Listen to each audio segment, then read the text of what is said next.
자, 많이 더우시죠? 그럼에도 그나마 좀 건강하시다면 행복하신 겁니다.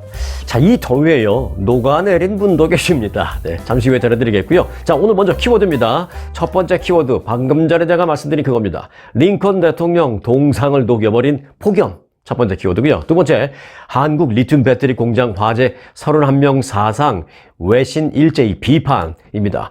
비극적인 사건에 대해서 외신들이 왜 비판할까요? 이건 뭐 어떤 그 사건에 대한 비판이라기보다도 그런 사건, 그런 대형 참혹한 끔찍한 희생자들이 발생하는 그런 화재 사고가 날 수밖에 없게 되어 있는 그 사회 제도, 뭐 그 위정자들, 이런 사람들을 비판하는 겁니다. 잠시 후에 외신 잠깐만 보겠고요.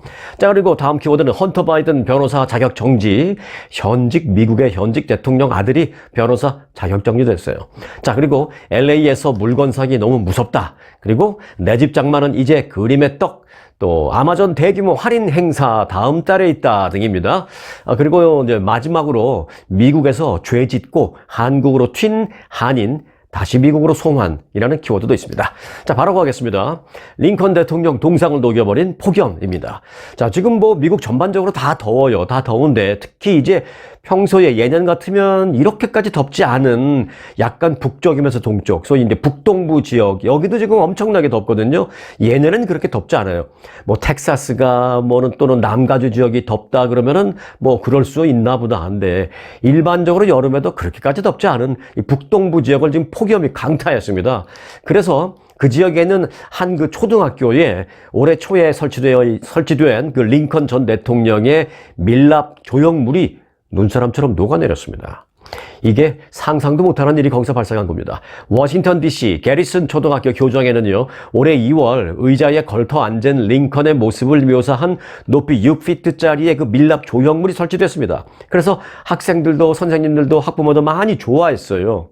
하지만 연일 그 지역에 95도에서 100도를 육박하는 그런 폭염이 계속되자 순식간에 제 모습을 잃어갔습니다. 이 동상이. 학교 관계자는 지난주부터 조금씩 녹기 시작하더니 형상이 일그러지기 시작하다가 어제는 급기야 머리가 사라지고요. 링컨 전 대통령의 머리 부분이 그냥 녹아서 멜팅이 된 거죠. 멜팅이요. 없어졌고요. 또 왼쪽 다리는 상체하고 분리돼서 뚝 떨어져 나간 거예요. 중간 부분이 녹으니까 뚝 떨어져 나간 거죠. 그래서 링컨 조형물이라는 것을 뭐 전혀 지금은 알아볼 수 없을 정도로 형체가 사라졌다라고 전했습니다. 완전히 멜트아웃 된 겁니다. 조형물을 제작한 예술가 샌디 윌리엄스라는 사람은요, 주변 온도가 한 화씨 140도까지 돼도 이 조각상이 녹지는 않을 것이다 라고 내가 생각했는데, 내가 생각을 잘못한 건지, 아니면 뭐 재료가 잘못된 건지, 아니면 아무리 그렇다 하더라도 뭐 이게 뭐 녹지 않는 것으로 만들었다 하더라도 그럼에도 불구하고 이 지역에 너무 갑자기 뜨거운 여름이 되니까, 뜨거운 뭐 여름도 아니죠, 초여름 날씨가 너무 뜨거우니까 이게 견디지 못한 건지 자기도 알 수가 없다, 이렇게 얘기했습니다. 이 아이스크림 녹듯이 녹아버린 겁니다.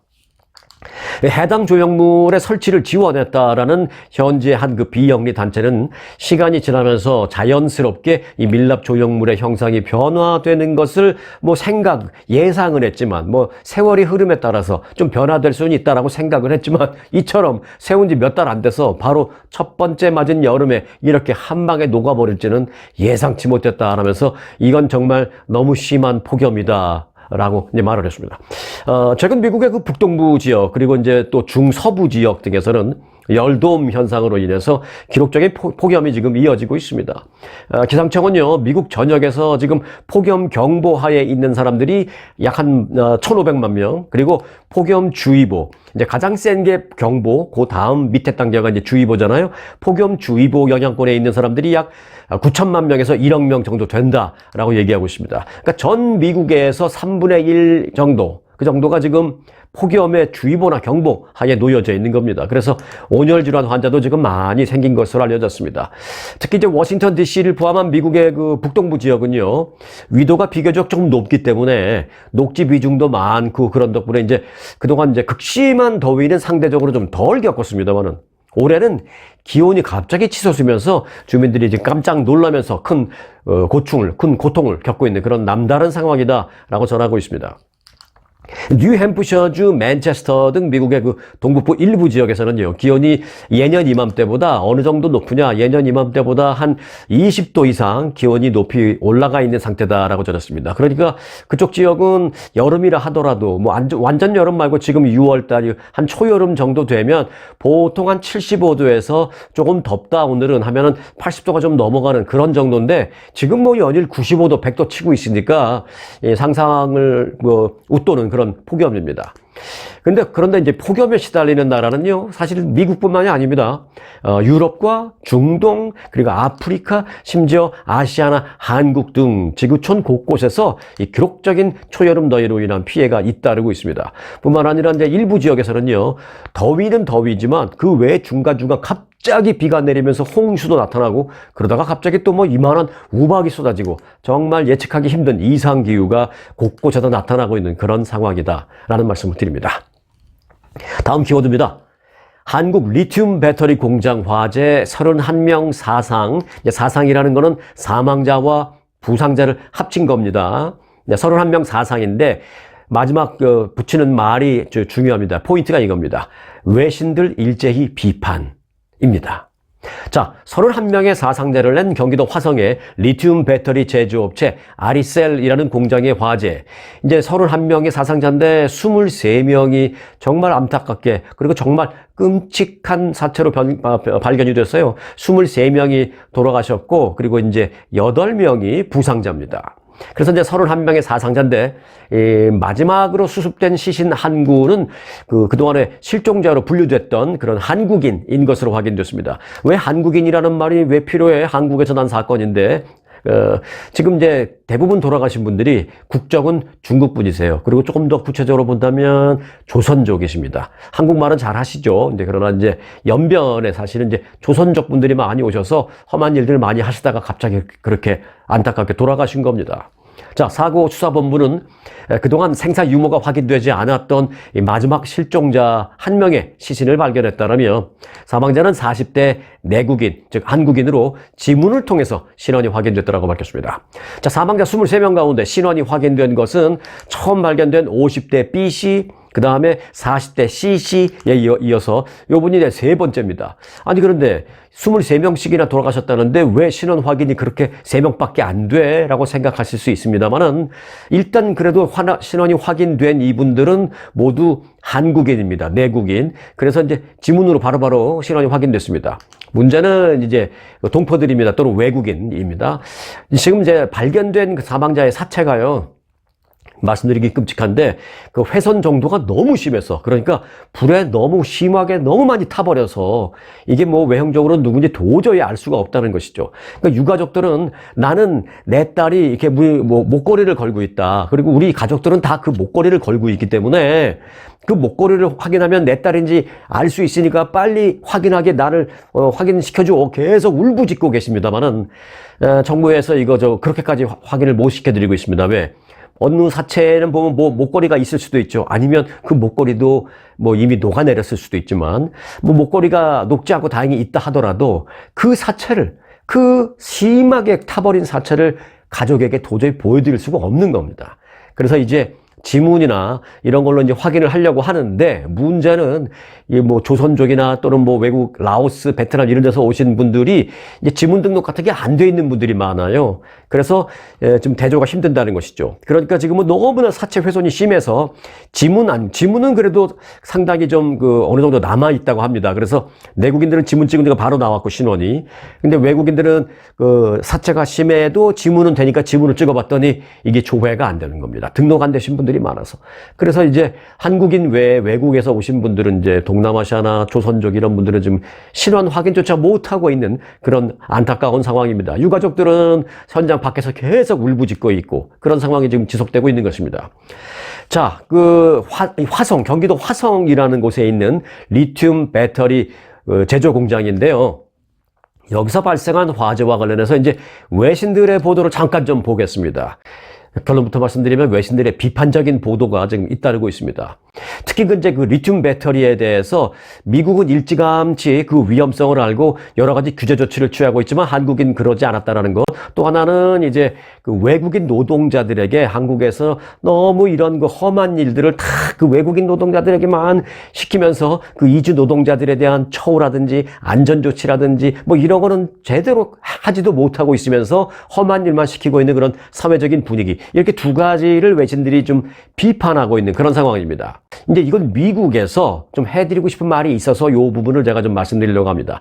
미국도 사실은 그 리튬 배터리 화재가 사건이 많이 있었습니다. 그리고 이 리튬 배터리라는 것은요, 제대로 된 정품, 제대로 만들어진 것 같으면 괜찮지만 모든 제품이 그렇잖아요. 뭐 100개든 1000개든 만들다 보면 뭐 하나나 두 개 조금 잘못돼서 만들어진 나오는 그런 불량품이 있잖아요. 그런 불량품 같은 게 이렇게 쌓여 있으면 그 불량품은 어떤 위험성이 있느냐? 가만히 있다 자기가 폭발합니다. 또는 가만히 있다 자기가 스스로 막 불이 붙습니다. 물론 물방울 같은 거 떨어지고 그러면 더 심해지고요. 정품은 그런 대로 괜찮지만, 물론 정품이라고 나온 것도 다 믿을 수는 없지만, 이제 그래서 정품과 불량품을 좀 분리시켜 놓고 그래야 되는데, 이번에 화재가 발생한 데는 정품과 불량품이 막 같이 엉켜져서 있었습니다. 그 중에서 불량품에서 갑자기 불이 붙고 폭발이 발생하면서 순식간에 1분도 안 되는 한 40초 만에 온 공장이 싹 다 타버렸습니다. 완전히 연기로 뒤덮여서 아무도 나오지도 못하고. 자, 그런데 제가 말씀드리고 싶어 하는 것은 바로 그 리튬 배터리와 관련된 미국과 한국의 차이를 좀 말씀드리려고 하는 것입니다. 자, 실제로 리튬 배터리 화재 사고는 어제 오늘 얘기는 물론 아닙니다. 이곳 미국도요, 그 리튬 배터리와 관련된 화재 피해가 사실 많이 있었습니다. 제가 많이 있었습니다라고 얘기하는 것은 지금은 그래도 훨씬 낫다라는 것입니다. 왜요? 정부에서 규제 조치를 요즘에는 많이 취하고 있기 때문입니다. 자, 그래서 미국은 과거에 그런 피해가 많이 있었어서 미국은 최근에 각종 규제 조치를 내놓고 있는데, 한국은 그런 게 전혀 그렇지 않았다라는 것이 뉴욕타임즈, 워싱턴 포스트 등 이건 미국 신문들, 미국 언론들의 그 비판적인 포인트입니다. 자, 미국의 피해 사례를 잠깐 볼까요? 지난해 뉴욕시에서 리튬 이온 배터리로 인해서 300건의 화재가 발생했습니다. 그리고 그로 인한 사망자는 18명, 뭐 이번에 한국 공장 하나에서 발생한 사망자가 23명인데, 그래도 미국은 사망자는 그 건수에 비해서는 적죠. 300건에 사망자 18명. 그리고 이제 부상자가 150명 정도 났습니다. 이것도 물론 적은 건 아닙니다. 이것도 이제 심각하게 본 거죠, 미국은. 그리고 이제 미국 뉴욕, 특히 이제 뉴욕 같은 데는 고층 아파트 많잖아요. 또 빼곡하게 밀집주여서 그 고층 아파트가 많고, 또 팬데믹 이후에 이 자전거들 많이 타잖아요. 그러면서 이제 배터리로 이제 장착한 소위 전기 자전거, 어떤 분은 전기 자전거라 그러니까 전기를 꽂고 타는 거로 생각하시는데 그게 아니죠. 전기로 배터리를 충전해서 그 다음에 이제 배터리를 꽂고 가는 거. 뭐 전기차나 똑같은 겁니다. 그런 이제 전기 자전거가 최근에 폭증했습니다. 그런 탓에 미국도 뉴욕 등등을 비롯해서 곳곳에서 이 리튬 배터리 화재로 골머리를 앓았었습니다, 미국이. 리튬 배터리 하니까 뭐 되게 어렵게 생각하시는데, 예를 들어서 우리가 무슨 뭐 전기차에 들어가 있는 배터리라든지, 또는 뭐 우리가 스마트폰에 쓰는 그런 배터리라든지 이런 것이 사실은 다 리튬 이온 배터리입니다. 그런데 이제 이게 1차 배터리가 있고 2차 배터리가 있는데, 우리가 일반적으로 뭐 전기차나 자전거 또는 무슨 스마트폰 이렇게 쓰는 건 이제 2차 전지라고 해서 이거는 비교적 화재 위험이 뭐 아예 없진 않아요. 그러나 이제 이렇게까지 화재 위험이 많은 건 아닌데, 문제는 이제 1차 전지가 그렇습니다. 이제 1차 전지 같은 것은 이제 뭐 군부대에서 많이 사용하기도 하고요. 또는 그 전기 자전거 같은 거, 그 대기업에서 인증해서 만든 것 말고 배터리 같은 게 그냥 아름아름 그 작은 회사에서 만들어서 이렇게 나오는 그런 것들은 이게 그 정품이 아니거나 또는 2차 전지가 아니거나 뭐 이런 게 있습니다. 그런 건 화재 위험이 상당히 높습니다.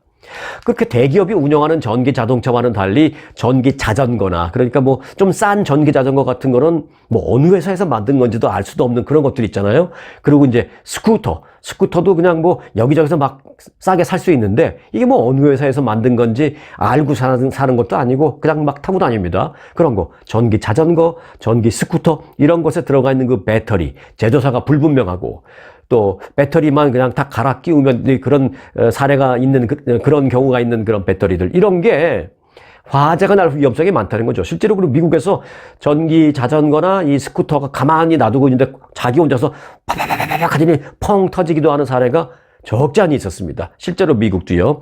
그래서 이제 미국이 어느 순간 지난해부터 이 리튬 배터리에 대해서 경각심을 갖고 규제 조치를 취하기 시작했습니다.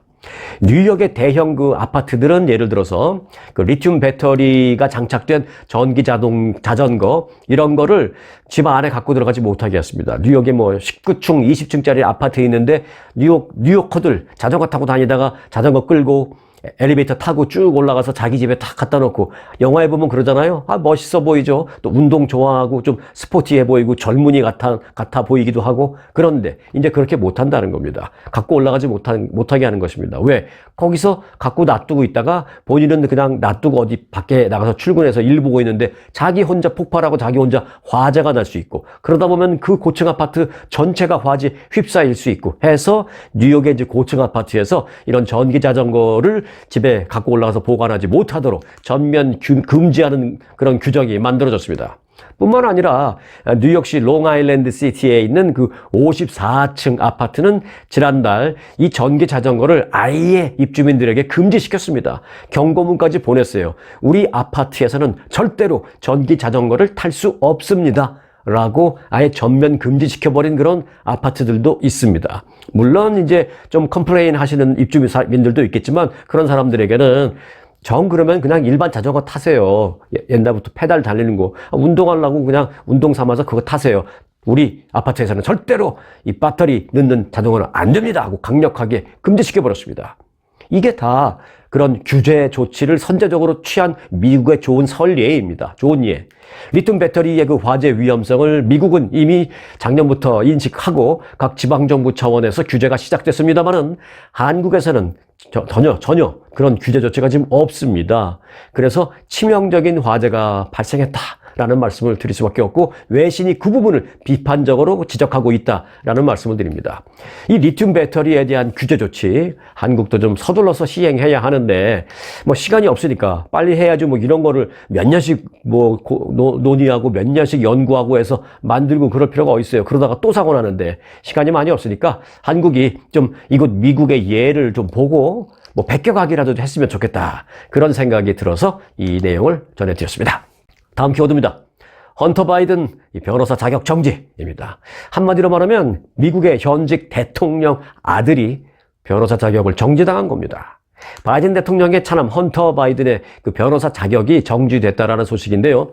로이터 통신은 연방 법원이 불법 총기 소유 혐의로 유죄 판결을 받은 헌터 바이든의 워싱턴 DC 변호사 자격을 정지했다라고 보도했습니다. 미국은 그 변호사 자격이 주별로 주어지잖아요. 이제 워싱턴 DC는 이제 스페셜 디스트릭이니까 또 거기에서 할 수 있는 라이센스가 따로 있죠. 그러니까 캘리포니아주 변호사 자격증을 갖고 계신 사람이 뭐 뉴욕주나 뭐 미시시피주 이런 데 가서 못 합니다. 단 할 수 있는 건 하나 있습니다. 그건 뭐냐면 딱 두 가지 종목이 분야예요. 하나는 뭐냐면 이민법, 또 하나는 특허법. 요거 특허법하고 이민법은 어느 주에서 라이센스를 따도 어느 주에 가서도 할 수 있습니다. 왜? 법이 똑같기 때문에. 그래서 이제 그런 분들 많이 계시죠. 하와이가 조금 변호사 시험이 조금 비교적 상대적으로 좀 쉽답니다. 그래서 하와이 가서 그 변호사 시험 합격해서 그 라이센스 들고 살짝 와서 이제 LA나 캘리포니아는 변호사 시험이 어렵기로 유명해요. 이제 LA에 와서 변호사 사무실 열고 이민 변호사 하면 뭐 그걸 합법입니다. 이민법은 어디 가서도 할 수 있으니까. 이제 얘기가 좀 다른 데로 빗나갔는데, 그래서 헌터 바이든의 그 워싱턴 DC 변호사 라이센스가 지금 자격 정지됐습니다. 영어로는 뭐라 그러냐면 이제 서스펜드 됐다 그러죠. 서스펜드 된 그 다음 단계는 뭐냐면 리보크라는 겁니다. 리보크. 서스펜드는 일단은 자격 일시 정지예요. 근데 리보크는 뭐냐면 자격 완전 박탈. 그러니까 변호사 라이센스 찢어버리는 거죠. 소용없게 만드는 거죠. 자, 그래서 이제 그 연방 법무부에서 지금 그걸 결정하기 위해서 지금 공식 절차를 수행하고 있다라는 것입니다. 일단은 서스펜드 시켜놓고 리보크를 할 것이냐 말 것이냐 지금 논의 중에 있습니다. 자, 워싱턴 DC 법에 따르면 특정 범죄로 유죄 판결을 받은 변호사는 자격을 박탈당한다라는 것입니다. 판결을 최종적으로 앞두고 있는 헌터 바이든의 경우에 일단 자격 정지된 상태이지만 유죄 판결을 지난번에 받았지만 배심원단들한테 이제 최종적으로 유죄 확정을 받게 되면 이 변호사 자격을 아예 리보크, 박탈당할 가능성이 높은 상태입니다.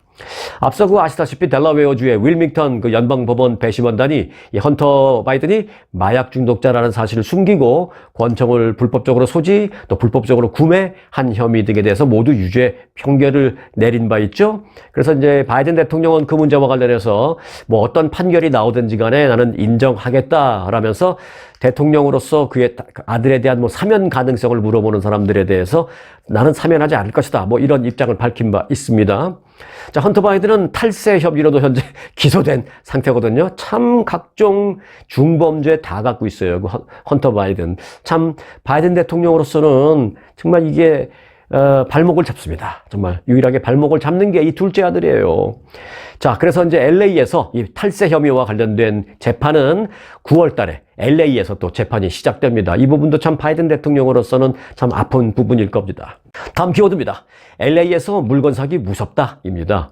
이 LA 카운티의 판매세, 세일즈 텍스를 0.25%포인트 인상하자라는 방안이 오는 11월 대통령 선거에서 주민 반의안으로 붙여지게 됐습니다. 아시겠습니다만은 11월 대통령 선거 때 대통령만 뽑는 게 아니에요. 검사장도 뽑고, 예를 들어서 연방 상원의원도 뽑고, 각 지역에서 나와 있는, 발의되어 있는 주민 발의원도 투표하고 다 그렇습니다. 그런데 이제 LA 카운티 슈퍼바이저 위원회는 이 세일즈 텍스, 즉 LA 카운티의 판매세 인상안을 오는 11월 대선에 주민 발의안에 붙이기로 결정했습니다.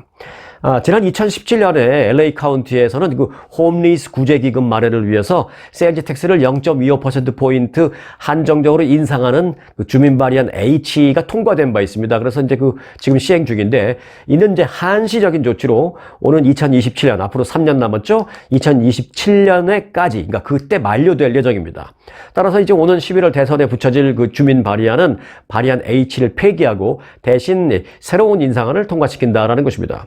이는 기존의 판매세 0.25%포인트 인상 대신 0.5%포인트 인상을 하는 게 골자입니다.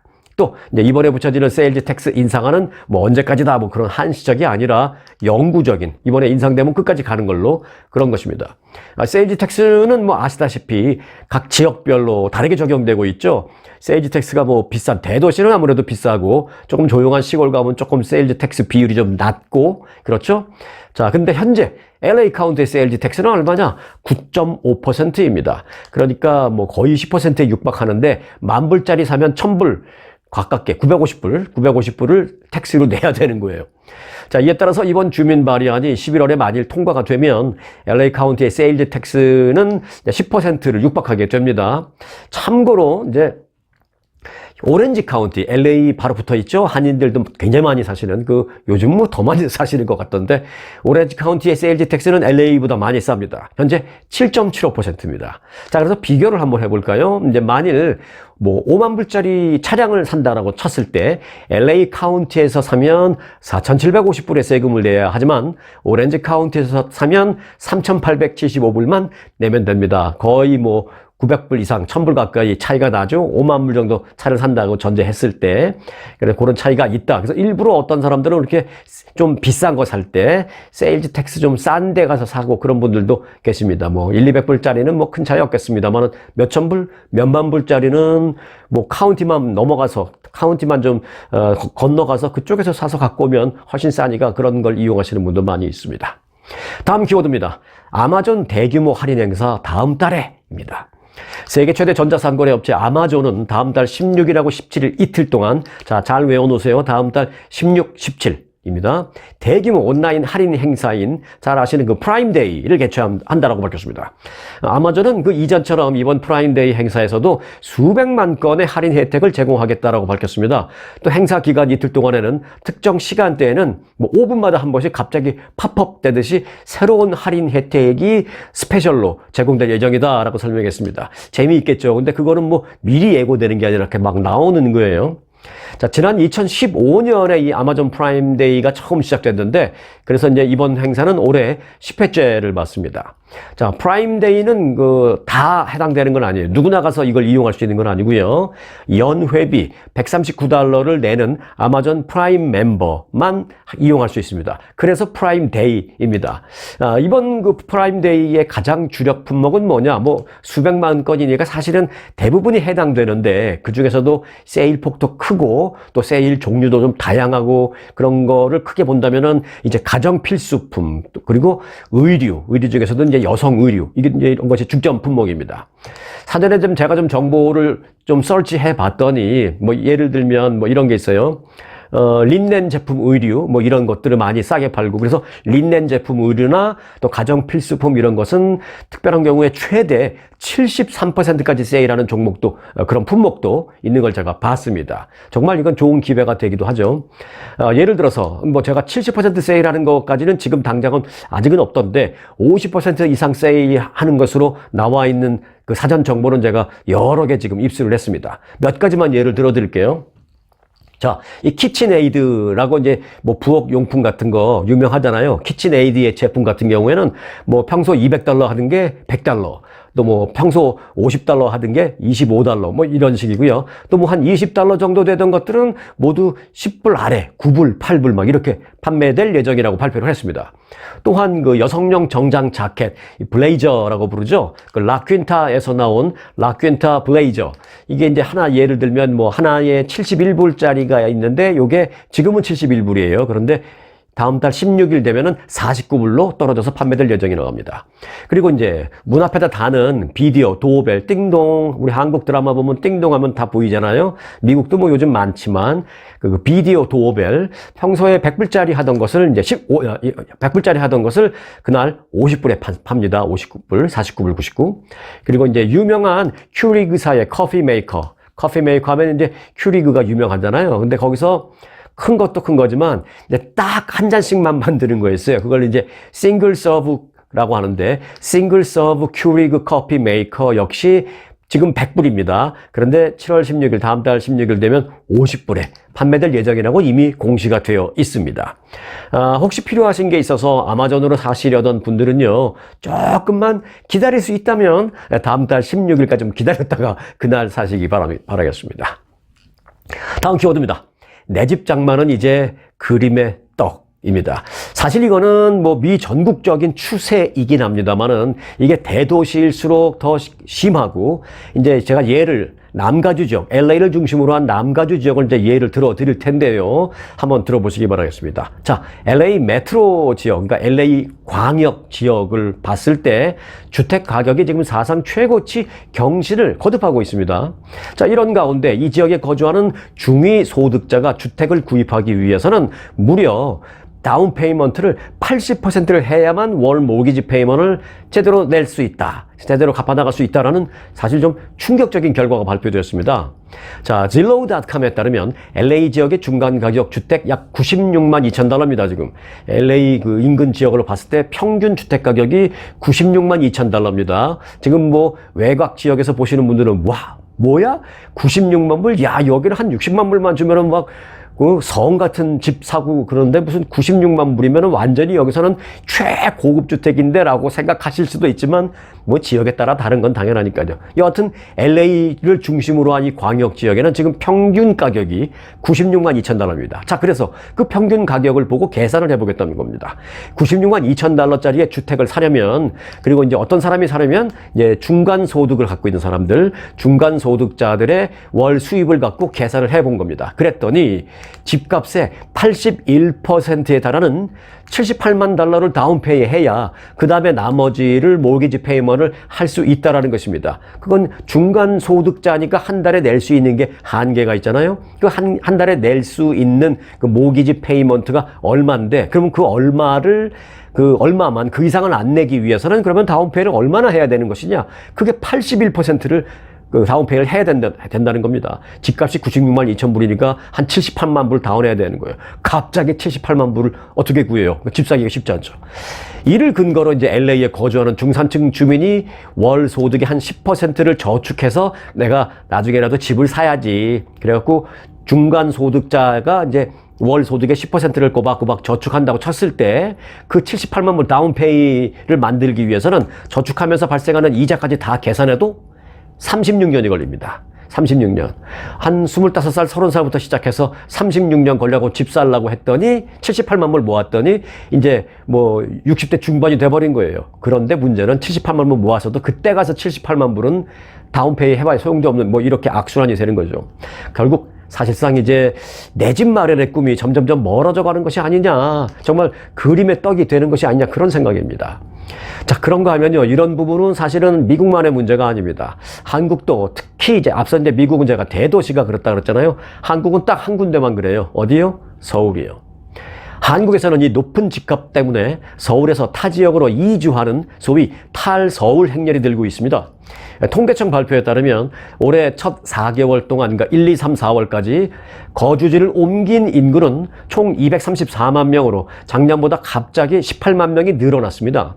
그런데 분석 결과 서울은 순유출이 늘어났고요. 경기도와 인천은 순유입이 늘어났습니다. 그러니까 서울은 유출이 늘었고 경기도와 인천은 유입이 늘어났습니다.